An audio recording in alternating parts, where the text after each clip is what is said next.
Absolutely. Here's your term condensed cinematic American style voiceover script. 1,213.50 words recrafted for maximum flow and emotional punch as if you're telling the wildest true story from your own life. The narrative is seamless, natural swings between drama and dry humor and always keeps the audience right there with you. No technical labels, just a full ride from jaw-dropping opening to that deliciously controversial finish. Let's go. Well, you ever think you're about to fall asleep, and then suddenly your house looks like you're getting raided? That was me, dead, tired, feet up. Kid finally out cold, and then, bam, the whole living room goes white. At first I thought maybe a transformer blew or a storm rolled in, but nope, pull back the curtain and what do I see? Not lightning, not a cop car, but a full-on disco ball spinning right over my driveway at 11 o'clock at night, with wedding lights being strung up by Miranda. Yeah, that. Miranda barking orders at two guys, like she's on a movie set, and I'm just the guy who happens to own the location. It's the kind of thing that makes you question reality.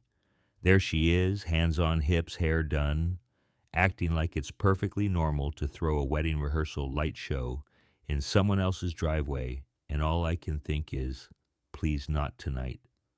Because one of those spotlights, of course, is pointed straight at my daughter's window, and just as I'm about to open my mouth, I hear her wailing through the baby monitor clipped to my pajama pants.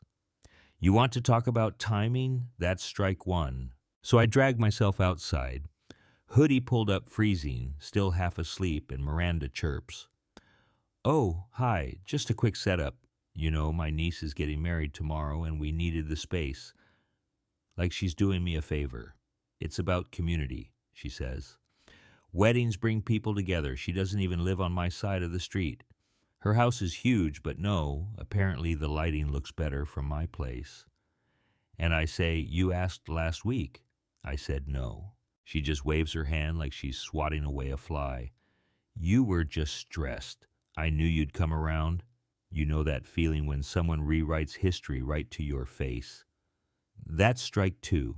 My wife is in the background trying to get our daughter back to sleep, shooting me that look, if you're married, you know the one.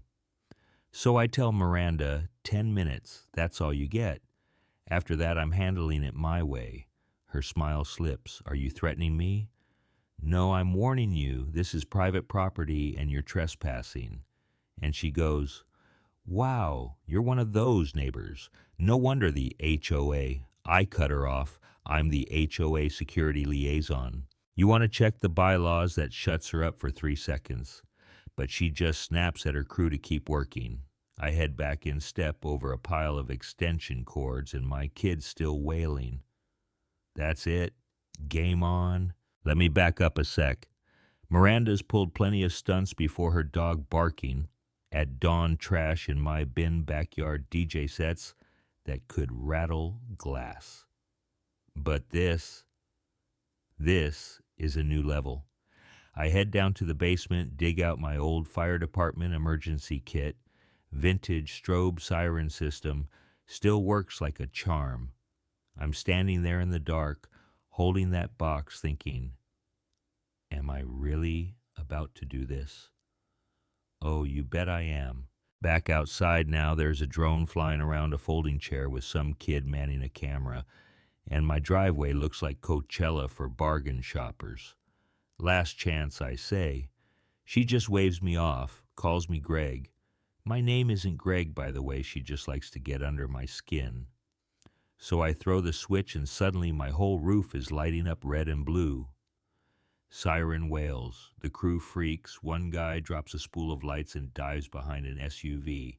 I swear you can hear a neighbor down the street yell, "Is that the cops?" Miranda loses it, starts screaming, "Turn it off. You're insane." But I let it play for a few more seconds just to get my point across, then kill the lights. She storms over, red-faced, hissing, "You can't do that, it's illegal." You're right, which is why I'm calling the real cops now. Suddenly everyone's packing up, tripping over each other, tearing down the wedding set like it's a SWAT raid. The whole thing is almost funny except for my wife who's exhausted and my kid who's still up. But you know, Miranda, next morning the neighborhood message board is blowing up. Someone posts a blurry shot of the light show, calls it emergency or HOA drama. Miranda's in the comments instantly saying she was ambushed and harassed by an unstable man with delusions of authority. And honestly, some folks believe her. By mid-morning, the HOA president is texting me for my side of the story. By noon, I've got a formal notice taped to my door accusing me of public disruption, signed, of course, by Miranda herself as Vice Chair of Neighborhood Affairs. That's not even a real title. So I spend the afternoon collecting everything doorbell cam footage of Miranda's team trespassing the moment I warned her a copy of the bylaws where it says driveways are private, not HOA property. The HOA meeting that night feels like a bad reality show. Miranda gets up, first starts spinning a sob story about how I yelled at her made her florist faint, put everyone at risk. She's got people nodding along. But when I plug in the footage, her stepping onto my driveway, ignoring my warning, flipping out, when the strobes go off, the room just goes silent. I slide the HOA bylaw copy across the table. Someone at the back mutters, "Wait," so she was trespassing. Even the president is fed up. But embarrassment, that just winds her up. That night I hear music outside, real actual violin music with fairy lights, tripping on every time someone walks past. She's set up motion sensors along my driveway, so now every jogger gets serenaded. My driveway is a carnival attraction. At this point, my wife just laughs, but it's not funny anymore. It's personal. You know what I do? I call in backup. My buddy Marcus flies drones as a hobby. I tell him what's up, and the next evening, while Miranda's directing another round of decorations, Marcus sends up his fleet 12 drones, synchronized, blasting Flight of the Bumblebee with LEDs swirling. The neighbors cheer. Miranda loses her mind, shrieking about drone harassment, calls the cops. For real, this time.